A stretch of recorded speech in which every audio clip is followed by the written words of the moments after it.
I'm back on my own channel, and we're also all back in this room again because I haven't filmed a video by myself and in this room since my very first video on this channel that came out, what, 3 years ago now? So hi, welcome back, and I'm back now too. So I've recently become an unemployed UCLA graduate, and there's a lot of feelings and stuff with that, but that's not really what I've been thinking about the most. What I have been thinking about the most is the fact that I finished The Last of Us Part 2 yesterday, and I can't stop thinking about it, so I had to make a video about it. And this is gonna be a Your Opinions Suck. And obviously, I'm just gonna pretend to be aggressive, but really I just learned recently not to cry when people raise their voice at me. So I call it Your Opinions Suck, but really it's not that deep. I'm just gonna read some comments that I thought were shitty about The Last of Us, talk about my own opinions, and then also validate other people's opinions. So, hope you enjoy this. Let's freaking get into it. I should also say that this video is going to contain a lot of spoilers, so if you haven't played The Last of Us 2 yet or want to be shielded away from spoilers, click off now, go play the game, and then come back. Just a little bit for context, so that way you know where I'm at as a The Last of Us 2 player. I didn't look at any of the spoilers. I glimpsed at it just a tiny bit and then I stopped reading it immediately because I didn't want to know anything about the game. I also didn't watch a ton of the teaser stuff that came out most recently. I watched some of the earlier teasers that came out maybe like 2-3 years ago or whatever it was, but aside from that, I tried not to spoil the game for myself, and so I just played it through all of last week, I think it was, and then hadn't read any reviews or anything about it before I played. So when I finished the game yesterday is when I immediately started reading the reviews about what other people were saying. And the stuff that made me the most angry were the people coming at Abby for her body. How pathetic do you have to be to focus in on that one aspect of Abby's body is too muscular, what the hell is this? So these are some of my favorite tweets of opinions that sucked. So there's this first one that said, hit the 12+ hour mark and The Last of Us 2, and I'm seriously struggling to take the character of Abby seriously. This chick has gorilla-sized arms and hands, yet she's voiced by super femininely by Laura Bailey, and it just doesn't match up at all. What an odd choice. I mean, I guess, but it's also the apocalypse. There's mushroom zombies, so I don't understand how a bulked up woman is the most absurd part of this game. Someone replied to that tweet and said, no naturally born woman in real life has the proportion that this thing does.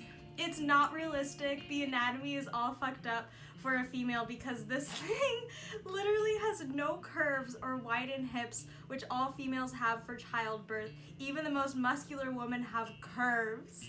I can't believe that people are upset about this. What's so absurd about a bulked up woman? Did you see the facility that Abby came from with the wolves? They had a full gym. She was eating burritos all the time. It's not absurd that she got bulked up, and so what? There are women of all kinds of different body types. It wasn't until these last 2 years that my hips finally went. But even then, I'm pretty, you know? Does that make me not a real human? I don't think so. This one said, how many years has it been since the collapse of the world happened? How is she able to bulk up in a world without all of the resources required to achieve that body? In a world with scarce food and resources, Abby's body is unrealistic. Did we play the same game?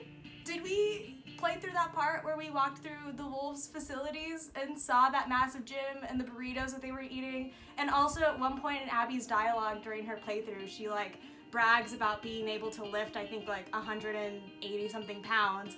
This was obviously a goal that she had, and so I don't think it's unrealistic that, yeah, she bulked up. It was a goal that she made for herself, and the facilities and resources offered a pathway for her to get there. And then here's the last tweet about Abby, and I'll stop talking about her body, and hopefully other men will too.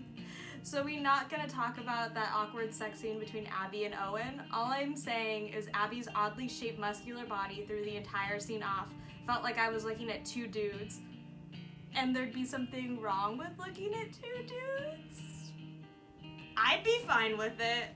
Again, why are we judging Abby's body? I don't understand it. The most disgusting part about the sex scene is the fact that there was no foreplay, and it looked really rough and dry, and I'm not about that. If we're gonna talk about realistic, dry dick is not realistic. Okay, so those are just some of the really absurd comments that I saw about the game, and those opinions definitely do suck. The ones, though, that I'm grappling with a little bit right now and have been thinking about the most are the complaints that people have been talking about when it came to Joel dying within the first hour of the game, and that I can understand. I saw one reviewer talking about how it was just so out of character for Joel to bring Abby to her people and then not ask any questions about what this group was doing or if they were a threat or not. The way I justified that, though, is that Joel and Ellie have been staying with Tommy and Jackson for the last 3 or 4 years now. So maybe they've just learned to trust people more. They take in people all the time. Strangers they'll just bring into Tommyland, I like to call it. I could agree. I think it was a little bit out of character that Joel just immediately trusted them and was like, "Sup, Abby's friends? What's up? How's it going?" But I don't think I was as angry with Joel dying within that first hour of the game. One, because I was of the assumption that he wasn't even really going to be in the sequel game at all, so I didn't really come in with that expectation, because in the teasers that I saw, I thought Joel was just going to be dead right out the gate. So seeing him for at least an hour of the game was surprising and enjoyable. And then second, I think I just had a different opinion with Joel. Yes, he was kind of the hero of the first game, but he was more of an anti-hero, and I was comparing it a lot to Kill Bill, which is one of my favorite movies. And in the beginning of Kill Bill, when the bride kills Vernita Green's daughter walks in and is staring at Uma Thurman and is like, "Bitch, you just killed my mom." And the bride is kind of like, "If you are still mad at me for killing your mom, when you get older, come find me, we'll duke it out then." That's how I imagine this whole Joel and Abby thing is. Joel kind of had it coming, Abby got her revenge, and then it sort of started that cycle of revenge that was ongoing for the rest of the game. So of course I was upset and sad that Joel died, but I also accepted that he had it coming, and the whole game is the idea that revenge is bad and toxic, and it's this ongoing cycle. So Abby killed Joel, and now Ellie wants to go kill Abby, and so on and so on. And then another massive criticism that I saw was just people didn't like the story. I think they were upset with what Neil was trying to do with this idea that revenge is toxic, and it doesn't really solve anything, it doesn't give you closure, and I think what people really wanted was just a straight story where it's about revenge, it's only from Ellie and Joel's perspective, and they kill Abby at the end. And sure, I probably would have been fine playing that also, but I also think it would have been a little bit boring. And the second game had so much more to offer just when it came to a different format, with playing as 2 different characters for 2 whole halves of the game, and then also not really knowing where it was gonna go. And then Ellie doesn't end up killing Abby at the end, and I honestly appreciated it, because by the end, I didn't want Abby to die. I wanted Abby and Lev to go off to Catalina Island together and continue surviving and thriving and hopefully recovering after what they had to deal with the Rattlers. To me, the game made sense. I feel like I was almost the perfect audience that Neil was hoping for, where I was on the entire emotional roller coaster. I wanted to kill Abby in the beginning because she was the one that killed Joel, but then just sort of understanding that Joel had it coming, revenge sucks and just brings about more violence. Jesse died because of it, and that was real upsetting. I don't know. I think when it comes to the story, obviously everyone has their own opinions, but I really liked it. I also enjoyed how much dialogue there was with the NPCs, how the game almost made you feel guilty for killing any of the dogs, for killing any of the enemies. Because I think I feel almost like a psychopath when I play other games like Call of Duty or other just random first-person shooters, where you don't have any attachment to the characters that you're killing, whereas in The Last of Us 2, you're like, fuck, I just killed a dog. And I think that's fine. It just gets you immersed into the world and understand that every single person in the game has their own story, their own relationships with characters, and their own good and bad deeds that they've done. And so it feels kind of senseless to just see everything from Joel and Ellie's perspective, where we're supposed to see them as the good characters and everyone else is bad, because that doesn't feel very deep to me and feels very just surface level, and I wouldn't have wanted that. I also saw a lot of criticism talking about the whole second half of the game where you're basically playing as Abby for like 10 hours or something like that.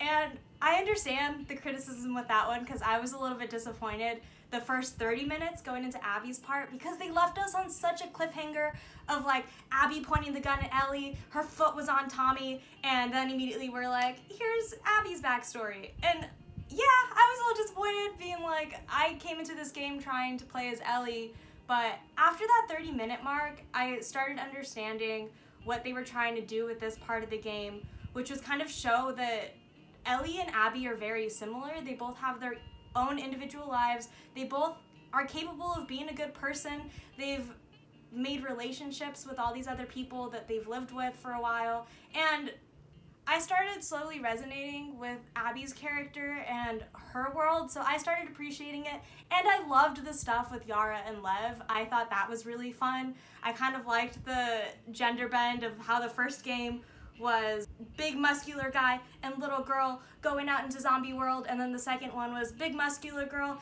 and little kid boy going off into the zombie world. I enjoyed it, and I thought some of Abby's scenery and her action parts were amazing. I loved getting to go to the Seraphites island camp area, and also helping just Yara and Lev in general was really fun, and I really enjoyed it. Also, I liked that Abby could punch a bit more than Ellie, because Ellie's small and probably needs to eat more burritos. I don't know. I also just wanted to talk about some small aspects that I really liked throughout the game. First off, I don't know why, but I just really appreciated the women in the game having armpit hair. Because, I mean, I was a big fan of The Walking Dead when that show was first on, and I've watched a few other just, like, zombie apocalypse shows or video games. And those women always look gorgeous. They have no hair, as if it's not the apocalypse, and they still look super pretty. And I just appreciated that they treated the female characters in this game just as gritty as they do with the men, and had a little bit of pit hair. And I was like, yeah, because I'm not gonna waste time in a zombie apocalypse trying to shave my armpits. And I appreciated that. I also know that a lot of people are angry at the ending because they wanted something happier for Ellie, and I think a lot of people were like, it's not fair that Abby got the happier ending, but also Abby literally only has Lev. Ellie and Tommy killed everyone else important in her life, and then with Ellie, when she left to go to Santa Barbara to find Abby that one last time, Dina was basically like, stay if you love me, and Ellie was like, I'm still gonna go, which, I mean, we should have expected, and I expected at the end that Dina was not gonna be there with a baby. She told Ellie to stay if she loved her, and Ellie was like, no, revenge is more important to me. And that totally solidified the story for me with this idea that you think revenge is gonna give you closure, but then it ends up messing everything else up. I would have been so happy if the game ended with Ellie and Dina and JJ in their little farmhouse raising a baby together. They had a bunch of sheep and it was cute. I would have been happy with that, but I understand why Neil wanted to take it that step further to Santa Barbara, but it just made it so much more tragic. But I still really enjoyed it.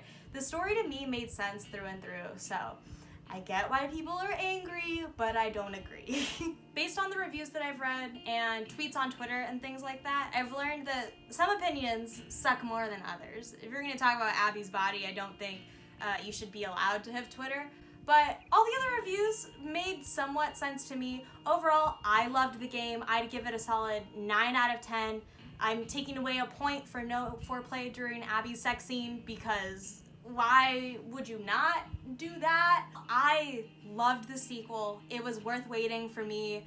I'm really glad that I didn't come in with a whole lot of expectations for the game and didn't look at the spoilers or didn't look at a ton of teasers because I was totally surprised the whole game through. Of course, the first game will always have a special place in my heart. I love that game, love the soundtrack, I love the characters, but the second game was just so good. I think if you're deciding on whether or not you should buy the game, just get the game, play it yourself, make your own opinions, come to your own conclusions. I don't think it'll be time wasted if you do so. Just play the freaking game and come to your own conclusions. But that's all I have to say about The Last of Us 2. I just really needed to get all of these thoughts off my chest because I'm going to be thinking about this game for the next month or so, I think. I'm probably going to play it again immediately too, right now, as soon as I'm done filming this video. I hope you enjoyed this. Don't get too mad at me. If you do disagree with my opinions, just remember it's your opinions that suck, not mine. Thank you everybody for watching. I love you. Bye.